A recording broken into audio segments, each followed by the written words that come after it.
Alright, hello there, I am Crystal Matichak, and today I am sharing a 90-minute lesson plan covering the early years of the Cold War and how the United States approached to support and push democracy around the world. Some of the background research information that I pulled before creating this lesson plan are on the four main concepts that need to be addressed per the 20A standard for United States history in Georgia. The topics include containment, the Truman Doctrine, the Marshall Plan, and how the US's involvement in the Cold War exemplified their commitment to support the free world and to contain communism at any expense. A quick explanation of these four main topics: containment was a policy of United States strategy to prevent communism. It specifically focused its efforts on the Soviet Union through ways military action, economic and financial support, and diplomatic actions.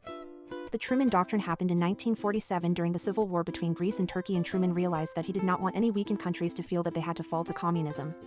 It was imperative that the United States gave financial support to any and all countries that wanted to resist communism. The Marshall Plan happened shortly after it was named the European Recovery Plan worldwide in 1948 and had two main goals: to prevent the spread of communism and to ensure development of free market economies and develop political democracy. Lastly, the United States proved financial and physical commitments in the Korean War. It was a proxy war where the United States and the Soviets never directly fought each other, but both took sides that supported their political ideologies. This showed seriousness to support democracy around the world. The content and skill standards addressed are to analyze United States international domestic policies and their influences on technological advancements during the early stages of the Cold War, specifically focused on the substandards in 20A. In addition, we cover mapping and globe skills, and information processing skills that include looking at geography and interpreting political cartoons, as well as coming up with alternative solutions to some of the choices that were made in the world at this time.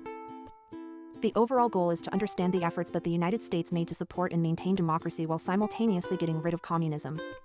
I have shared a slideshow that goes in much more depth than just the four main concepts, and it is going to encourage students to dig deeper in their understanding, grow critical thinking skills in the outcomes for both sides of this war, as well as analyze the United States foreign policy and the global impact that it has.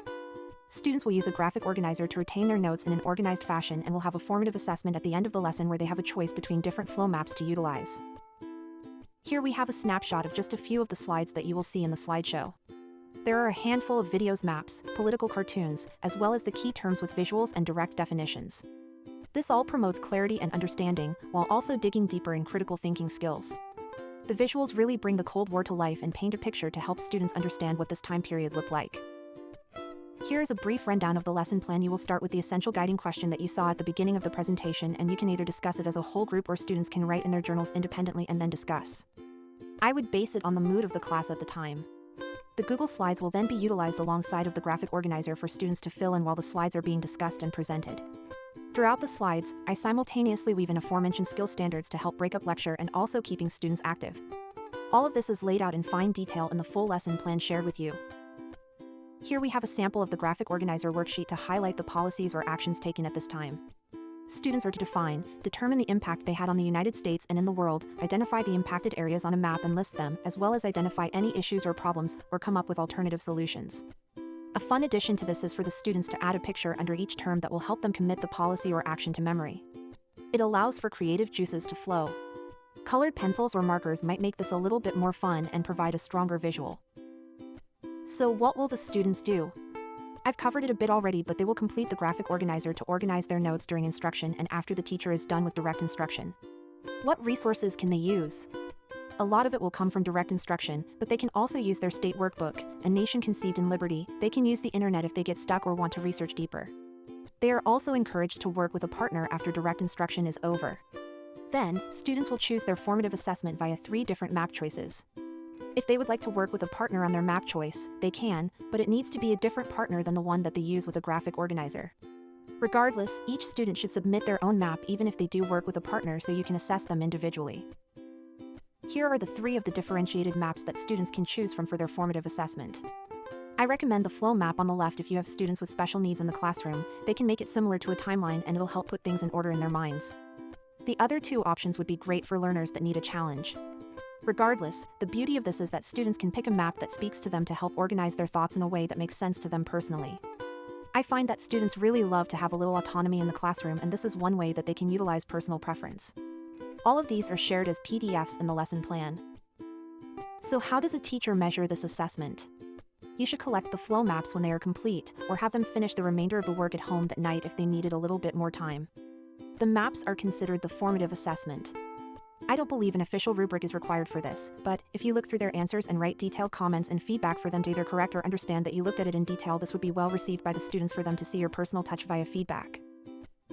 What resources are needed for today's lesson? The Google Slides are provided and the video clips, political cartoons, and everything needed for this lesson is embedded in the slides. You do need to print out the graphic organizer and maps unless you are sharing them digitally for the students. All students should have their state-issued workbook A Nation Conceived in Liberty to reference. Chromebooks or devices will be needed if you are doing this digitally, and they also might use it for some research. I'm also sharing content reference via my research paper to refresh your content knowledge. Lastly, differentiation is going to look different in every classroom. But, first and foremost, you want to look at IEP plans to make sure you are aligning for each student's needs. There's several options outlined here on the slide on how you can accommodate. Additionally, I wanted to point out that some students might not have an IEP but they need support. They might be waiting on transfer paperwork or just truly are not identified in the system. Talk to a special education teacher if you suspect this so they can guide you.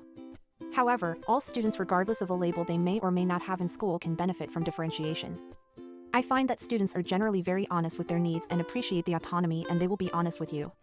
Be careful how you bring attention to these personal matters. Gifted students also need enrichment, and I've shared a few links with extensions that I found through the Truman Library that were really great with primary sources that will deepen their understanding and keep them engaged. Alright, that concludes the end of this lesson plan presentation. If you have ideas or suggestions, I would love to hear from you. I've shared my contact information right here on the screen. I wish you luck with this lesson. I'd love to hear how things go. As teachers, we are always growing ourselves, so please let me know what worked or didn't. Happy teaching!